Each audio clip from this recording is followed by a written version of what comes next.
ஜெய் சாயிராம். உன்னை காப்பாற்ற வந்த என்னை தவிர்த்துவிட்டு போகாதே என் பிள்ளையே. நான் உனக்கு கொடுக்கும் வாக்கை குறித்து வைத்துக்கொள்.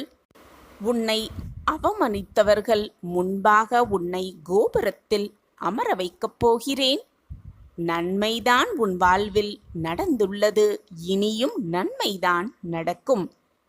சாயிநாதரே, என் வாழ்க்கையில் அனைத்துமே முடிந்துவிட்டது. இனி என்ன செய்ய போகிறேன் என்று இக்கட்டில் நான் தவித்துக் கொண்டிருக்கிறேன். இனி உன் வாழ்க்கையில் என்ன ஆகுமோ ஏதாகுமோ என்ற பதட்டத்தோடு இருக்கிறேன். ஆனால் உன் வாழ்வில் நல்லதுதான் நடந்துள்ளது, நன்மைதான் நிகழ்ந்துள்ளது என்று கூறுகிறீர்களே என்று உன்னுடைய மன எண்ணம் எனக்கு புரியாமல் இல்லை என் பிள்ளையே. நீ இப்பொழுது தவறான இடத்தில்தான் நின்று கொண்டிருக்கிறாய் என்பதும் எனக்கு தெளிவாகவே தெரியும். உனக்கான அந்த இடத்தை மாற்றி உனக்கான சரியான வழியை காண்பிப்பதற்காகவே நான் இப்பொழுது உன்னை தேடி வந்திருக்கிறேன். உன்னை காப்பாற்ற வந்த என்னை தவிர்த்து விடாதே. உன் வாழ்க்கையில் நீ மாறுவதற்கான அத்தனை வழிகளையும் நான் உனக்கு காண்பிக்கப் போகிறேன். நம்பிக்கை இருக்கிறதென்றால் மட்டுமே இதை முழுவதுமாக கேள். உன்னுடைய அழுத்தமான வேண்டுதல் வலுப்பெற்று பலிக்கும் நேரம் உன்னை நெருங்கி இருக்கும் தருவாயில் உன் மனதை தேவையில்லாமல் குழப்பிக் கொண்டிருக்காதே. உன் கண்கள் காண உன் வாழ்வு மிளிரப் போகிறது, பிரகாசமாக ஒளிரத்தான் போகிறது.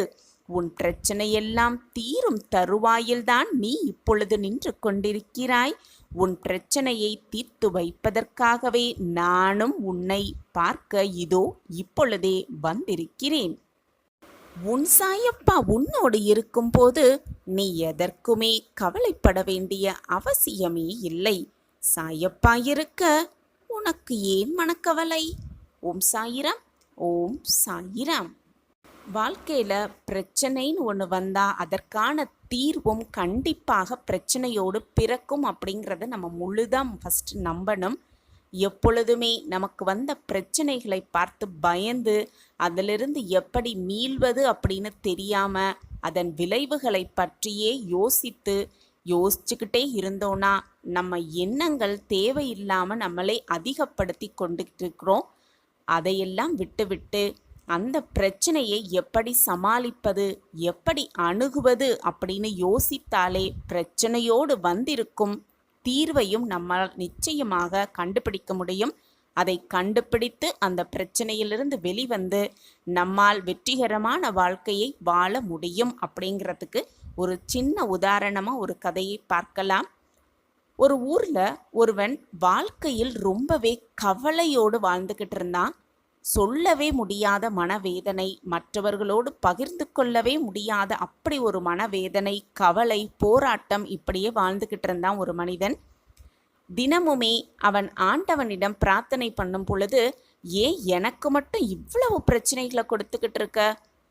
என் மீது கொஞ்சம் கூட உனக்கு கருணையே கிடையாதா?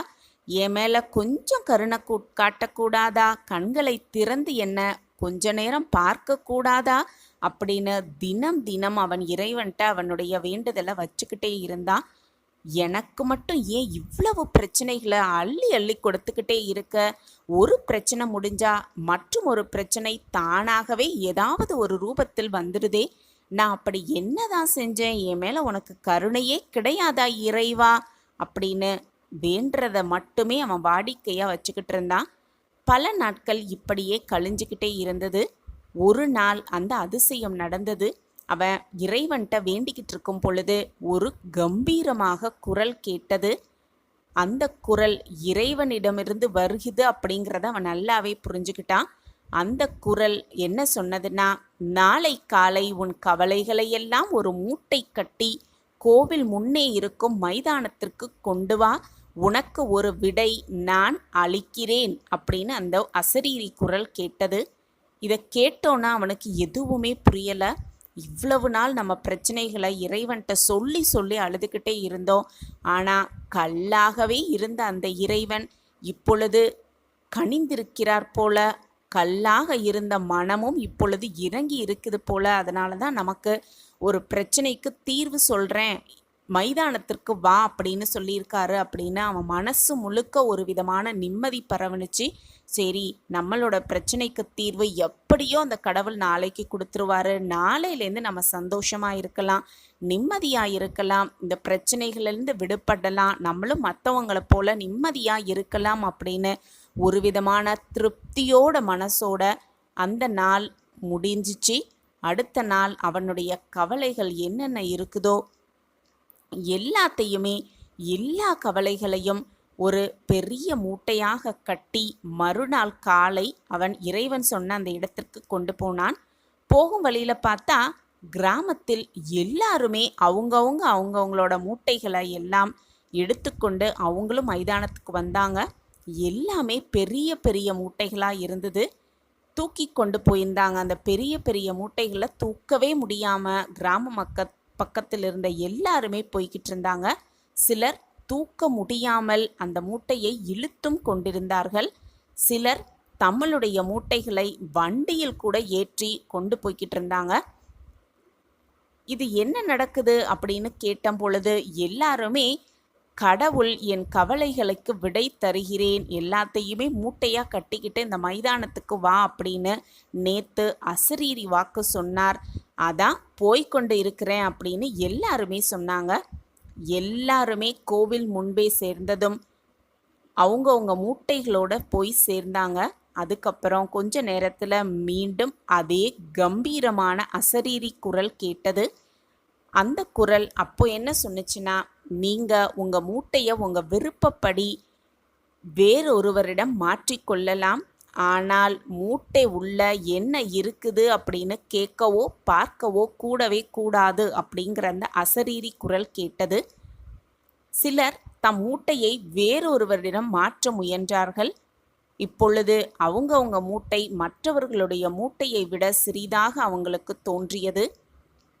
என்னடா, நம்ம வச்சிருக்க மூட்டையை விட அவங்களது ரொம்ப பெருசாக இருக்கே, நம்மள்கிட்ட இருக்கிறது சின்ன மூட்டையாக இருக்குது, நம்ம மாட்டிக்கிட்டோன்னா அந்த மூட்டையை மாற்றி எடுத்துக்கிட்டோன்னா நம்மக்கிட்ட இருக்க பிரச்சனையை விட அதிக பிரச்சனையும் அதிக கவலைகளையும் நம்ம சந்திக்க வேண்டும் போல இருக்கே, இது என்ன ஒரே குழப்பமாக இருக்குன்னு எல்லார் மனசுலையும் தோன்றதுனால மூட்டைகளை மாற்ற எல்லாருமே தயங்கி நின்னாங்க. கடைசியில் பார்த்தா எல்லாருமே அவங்கவுங்க மூட்டைகளை ரொம்பவே இறுக்கமாக கெட்டியாக பிடித்து கொண்டு நின்றார்கள். தங்களுடைய மூட்டைகளையே திரும்பி எடுத்துக்கொண்டு வீடும் திரும்பினார்கள் கிராம மக்கள் அனைவரும். யாருக்குமே கவலை இல்லை அப்படின்னு சொல்லவே முடியாது. அவரவர்க்கு அவர்களுடைய கவலைகள் பெரியதாக இருக்கு.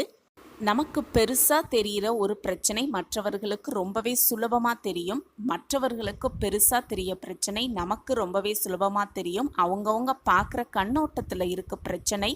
இப்படி நம்மள்கிட்ட இருக்க கவலைகளை மற்றவர்களோட மாற்றி எடுத்துக்கிட்டோன்னா நம்ம கவலையே சின்னதாக இருக்கும் போல இருக்குமோ அப்படிங்கிற ஒரு மனநிலைமைக்கு நாமே வந்துடுவோம். இந்த உலகத்தில் கவலையே இல்லை அப்படின்னு சொல்கிற யாருமே கிடையவே கிடையாது. ஒவ்வொருவருக்கும் ஒவ்வொரு விதமான கவலைகள் இருந்து கொண்டு தான் இருக்குது. கவலை என்ன என்பது முதல்ல நம்ம புரிஞ்சுக்கணும். நம்ம மனதின் எண்ணங்கள் ஒரு குறிப்பிட்ட விஷயத்தை பற்றி அதிகமான சிந்தித்தால் அதுவே கவலை அப்படின்னு ஆகிடுது. அந்த விஷயம் கடந்த காலத்தில் நடந்த ஒரு சம்பவமாக கூட இருக்கலாம், அல்லது இப்பொழுது நிகழக்கூடிய ஒரு விஷயமாக கூட இருக்கலாம். எப்பொழுதுமே நடந்ததை பற்றியே யோசித்து யோசித்து நம்மளுடைய மனதும் எண்ணமும் அதை அதிகப்படுத்தி வச்சிருக்கோமே தவிர நம்ம கவலை அப்படிங்கிறது யார் மனசிலும் யார் வாழ்விலும் கிடையவே கிடையாது. முடிந்ததை நம்ம வருங்காலத்தை நினைத்தோ ஏதோ ஒரு விஷயத்தை பற்றி நம்ம யோசிச்சுக்கிட்டே இருக்கிறது அதுவே பெரிய கவலையாகி விடுகிறது. இதை எல்லாத்தையும் விட்டுவிட்டு அந்த கவலை அந்த பிரச்சனை நமக்கு வந்துடுச்சுன்னா அதை எப்படி அணுகுவது, அந்த பிரச்சனையிலிருந்து எப்படி மீள்வது அப்படின்னு நம்ம யோசிச்சோன்னா நிச்சயமாக அதற்கான தீர்வு நமக்கு கண்டிப்பாக கிடைக்கும். வாழ்க்கையில் கவலை, பிரச்சனை, போராட்டம் அனைத்திற்குமே ஒரு தீர்வு இருக்கத்தான் செய்கிறது. அந்த தீர்வை நம்ம தேடி கண்டுபிடிச்சிட்டோம்னாலே நம்ம வாழ்க்கையில் கவலை, பிரச்சனை, போராட்டம் அப்படிங்கிற ஒரு சொல் கூட இல்லாத அளவுக்கு நம்ம வாழ்க்கையை மாற்றிவிடலாம்.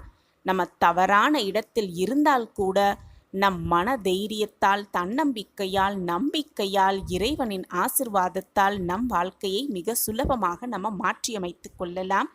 சாயப்பா நம்மோடு இருக்கிறார் அப்படிங்கிற நம்பிக்கை எண்ணம் ஒன்றே போதும்.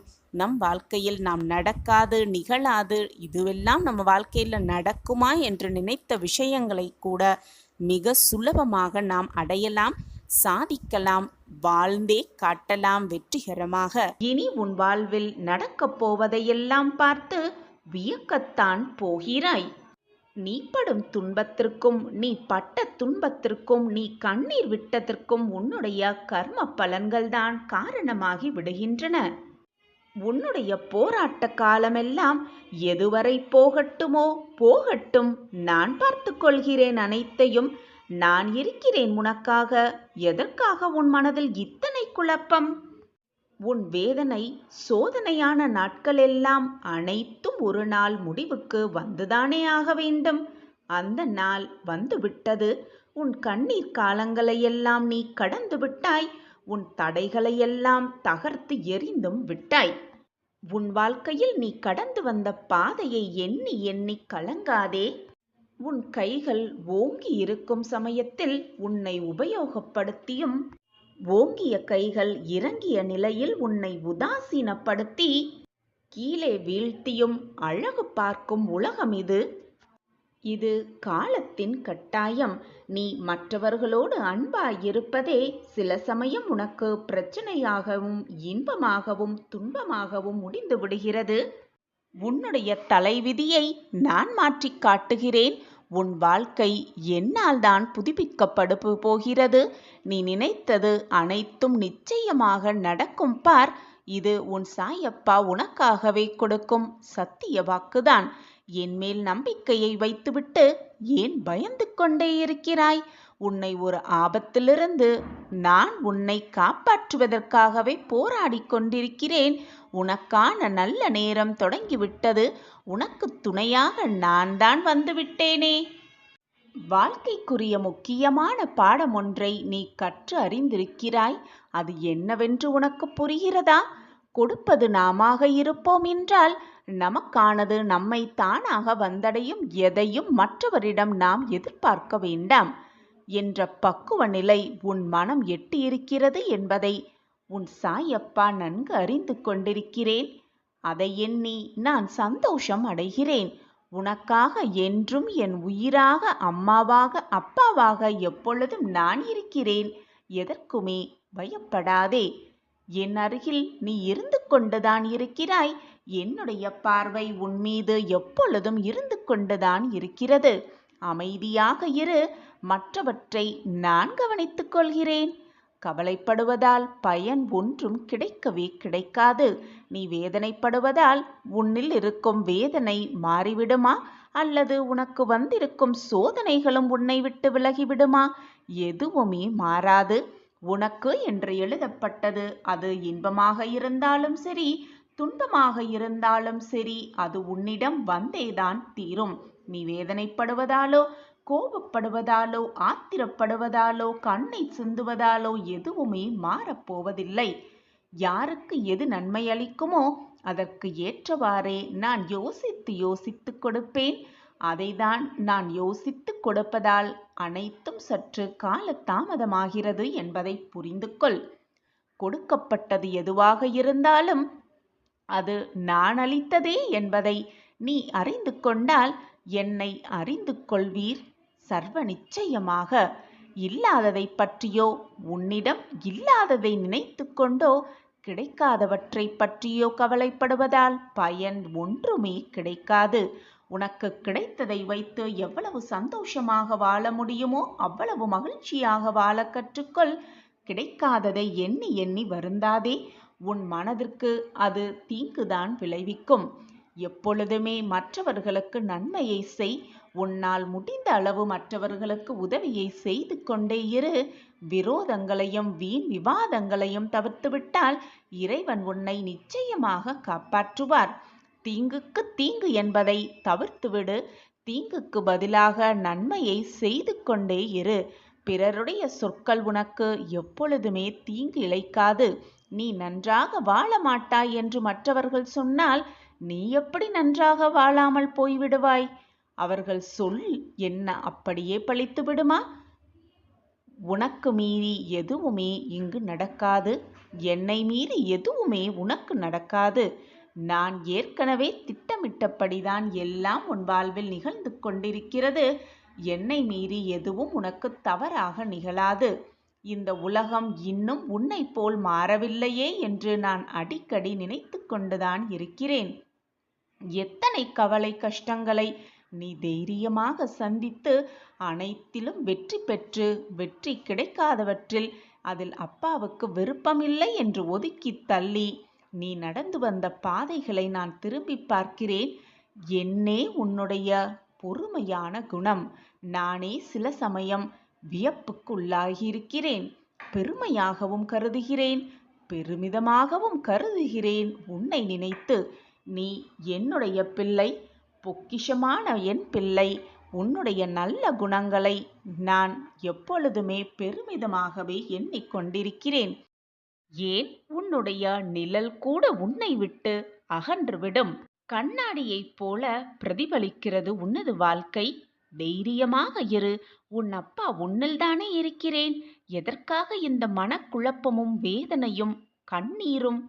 உன் வாழ்வில் ஏற்றத்தையும் மாற்றத்தையும் தரவே உன் சாயப்பா உனக்காக காத்து கொண்டிருக்கும் பொழுது நீ எதற்காக அனைத்தையும் நினைத்து கவலைப்படுகிறாய், வேதனைப்படுகிறாய், கண்ணீர் சிந்துகிறாய்?